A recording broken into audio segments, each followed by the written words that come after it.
Hey guys, what's up? My name is Anthony. Welcome to another edition of BNA Sports Talk. So today we are talking about Giants. Well, I wanted to take a little bit of break talking about, Giants and stuff like that. I feel like a lot of Giants YouTubers are kind of taking breaks now. They want to force content. But the thing I like about my channel is that it can adapt a little bit. Now with John Boy, he does videos that I don't know how he gets those specific feeds about stuff, but I want to do a little bit more of those videos. I don't want to copy the content that he's producing, but I want to find a cool moment and things do like that. But for now, we are talking about the Giants. And we're not talking about the Miami Dolphins and stuff, because those videos take a couple days. I know a lot about my Giants and Saquon Barkley, the guy who I feel like nobody's really talking about.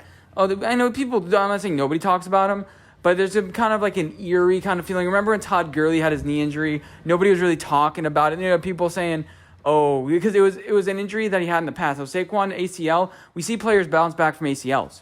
But the thing is, it's Kevin Durant. I keep it as Achilles, but you see people bounce back. It's your quarterbacks that are, kind of stationary. Your Carson Wentz, who, he struggled after his ACL. But it's not the guy that's going to be taking a pounding all the time. So there's a little bit of worry about a guy and arthritis and that developing in his knee for the long term and even for the very short term as he gets back into it. But there's a video that came out that he looks pretty good. Now he's playing against nobody. It's at the beach. When you're in a controlled environment, when you're just, okay, I'm going to put my foot here, it's good. But when you actually see a guy that's someplace and you have to react and you have no idea where he's going to be and you have to stick that foot in the ground, trusting your knee is going to be very important. Now, I made this video to say, Saquon Barkley do you realize he was a second overall pick? He has the talent of a second overall pick. Now, I worry about his becoming into a little bit like Ezekiel Elliott.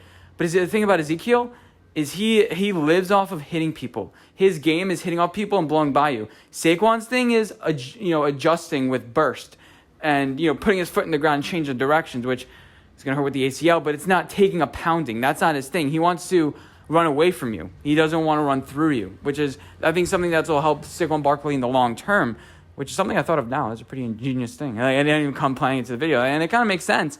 He's not like a Leonard Fournette or something like that. He's going to take a hit and break tackles that way. He's going to break tackles. He can spin by you. We see a lot of his highlights, the tiptoeing the sideline and taking a little bit of a hit, but he's never gotten bounced. He doesn't really get bounced back and then drive forward. It's not really that. There's aspects of that, but that's not really his game. And I was taking a look back at it in 2018. We had around in a 10th best offense. We had Odell, we had him, we had Ingram, we had Shepard, and that's basically what we have now with Eli Manning and a worse offensive line. So I think the quarterback play is going to be a little bit worse this year, but you had Eli Manning in the second year in the McAdoo or third year in the McAdoo scheme. Oh, no, that was Pat Shurmur. That was actually his first year in the Pat Shurmur scheme, but it ended up working well for Eli. And Eli can learn offenses pretty quick. He's a smart dude. But, the quarterback play is not going to be as good. But Eli Manning is, if you think about it at that point, he was the 20th best quarterback. And that's where we're kind of expecting from Daniel Jones, to him take a little bit of a leap. We don't expect him to take the Josh Allen leap. That's kind of, we can potentially. But, we're not saying he's going to be a Josh Allen, because Josh Allen had that athletic upside. With Daniel Jones, it's he needs better instincts. And you only get instincts by, playing. Playing a lot and getting used to the scheme, which we think will happen this year. But it doesn't really lead to immense improvement. There's no huge thing that's going to click and all of a sudden Daniel Jones is going to be amazing. I don't think he's going to take a gargantuan leap. But going back to Saquon Barkley and that offense back then, we have a lot of the same pieces. We have Sterling Shepard, we have Evan Ingram, and our Odell now is Kenny Golladay. I'm probably going to project him to have a top 3 most touchdowns in the league. And that will be, 14 touchdowns? So Daniel Jones is going to be really good. Saquon Barkley is going to be able to, you're going to spread out the field with all these wide receivers and allow Saquon Barkley to have more space. He's not going to be, he's not going to face a lot of 8-9 man boxes like he used to. Because you have a guy used to the offense, knows how to check, and he's just going to be smart about it and say, I see this guy in a blitz. I'm just going to have a hot route and, throw it fire to my guy Kadarius Toney. He's going to take it for 15 yards. And all of a sudden, they start playing back. They don't blitz as often. They don't have as many people in the box. And then allow Saquon Barkley to go. So I think this offense, the ceiling of this offense is great. I'm going to do an NFC East like I did last year, the positional rankings, and kind of determine the best offense. Are we that far behind Dallas? If you take a look at it, mano y mano. I know I was going to talk about Saquon Barkley, but mano y mano. Saquon's better than Ezekiel. Amari Cooper, is he that much better than Kenny Golladay? I know the separation thing. but they're really distinct route runners. So they're both true number one wide receivers. Then Michael Gallup and CeeDee Lamb. I mean, CeeDee Lamb really struggles with route running, man.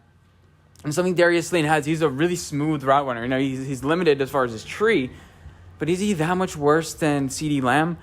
I know CD has I think better burst just looking at him, but Darius Slayton has some decent speed like that. So if you take a look at his offense with Saquon and everybody like that, I think we'd be more explosive. I think Dak's a better quarterback, but Saquon's going to be used in a very valuable role this year. I think he's going to have over 1,000 yards. Now, as far as the beginning of the season, we're gonna ease him in, and a lot of people will say, "Oh, we're gonna ease him in." What does that mean?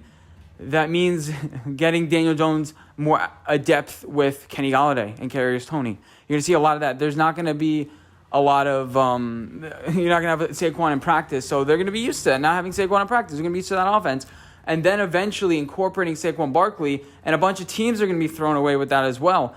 Because Saquon can just do his own thing. It's not the Giants offense going to have to get adjusted to Saquon Barkley. Everyone is going to have to get adjusted to Saquon Barkley. They don't want to take these hits. And a big, mean, road grading team. You have that interior offensive line that has better teamwork now. Now, Kevin Zeitler, it's a pretty big loss. Unfortunately, we couldn't keep him. If we had him take a discount. That would be pretty good. But he's coming off probably his worst season in 6-7 years, maybe. I don't really trust Shane Lemieux. That's the biggest. But if we had a decent guard, man, I think we'd be talking about a top 7 offense in the league. That explosive, just by the mismatches it creates. Because just when you think, oh, we have the wide receivers down, we have good corners, your defensive tackles have to be good too, because they have to be good at tackling, because Saquon Barkley is going to make you look silly. He's going to make you look stupid silly. Now, Otis Anderson, the former Giants Super Bowl MVP, he came out with the comments just a few weeks ago. That's why this video is kind of delayed.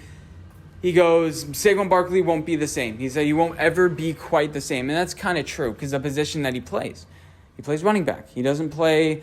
he doesn't play wide receiver. Wide receivers that you have Odell with the ACL, but I think he's going to get decently back to what he was. It's just that the other compounding of injuries kind of adds up. Saquon Barkley had a high ankle sprain and different things like that in college, but he never had that. He never had the ACL. It's not like he has degenerative knees, but you worry about that. You worry about that arthritis. For the long term. But you don't expect running backs to play more than 10 years. We knew the game. We knew the game when we selected them number 10 overall. We didn't expect them to play it past 30. If we do, that's great. That's icing on the cake. The reason why we did it was to extend Eli's career, whether you agree, disagree, it's whatever. But we are where we are now. And that's important. So Saquon has nothing to prove now. Really. He could say he has something to prove to himself, like, okay, I got back. Once he gets back, I think he should just take it easy. I think he is going to take it easy. He's going to say, I don't have to carry this team anymore. Before he felt like the savior. Before he felt like, I have to save Eli Manning's career and I have to do everything possible. Now we can just focus on having fun playing football. He should have focused more on blocking in a way, saving Eli Manning's career. Eli Manning took a couple of hits because Saquon couldn't block.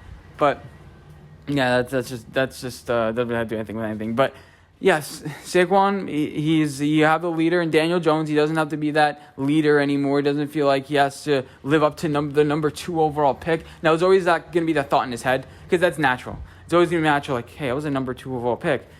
But in Baker Mayfield, I think he settled down a little bit this year. He was a number 1 overall pick before Saquon Barkley. He realized he had to be a leader, but he didn't think he had to be the savior, because he realized he has a bunch of talent on his team. And that's why I argued with Daniel Jones. There's less pressure on him now because he doesn't feel like he needs to be that hero, because you have a bunch of talent around you. Just get it to the guys that are good and you'll be successful. Saquon, it's not like, give me the rock because I'm the only one that's going to be able to save this team. It's, we have a bunch of talent on this team and whoever gets it, good. And we're all going to have our own, because Saquon's going into his almost a contract year. It's a quasi-contract year because he could get extended. But next year, it's the 4th going to that 5th-year option. We could, franchise tag him after that. But he will probably have somewhat of those thoughts. But the way that Joe Judge has this locker room built, it's, everyone cares just about, not about, their individual stats, but about winning. And you see that a lot. Even if you have stupid comments made by Darius Slayton, it's good that we're getting better as a team. No, I'm going to beat you out. But that's a rant for a different day. But hope you guys did enjoy this video. Let me know what you guys think, and I'll see you guys in my next one. Bye, guys.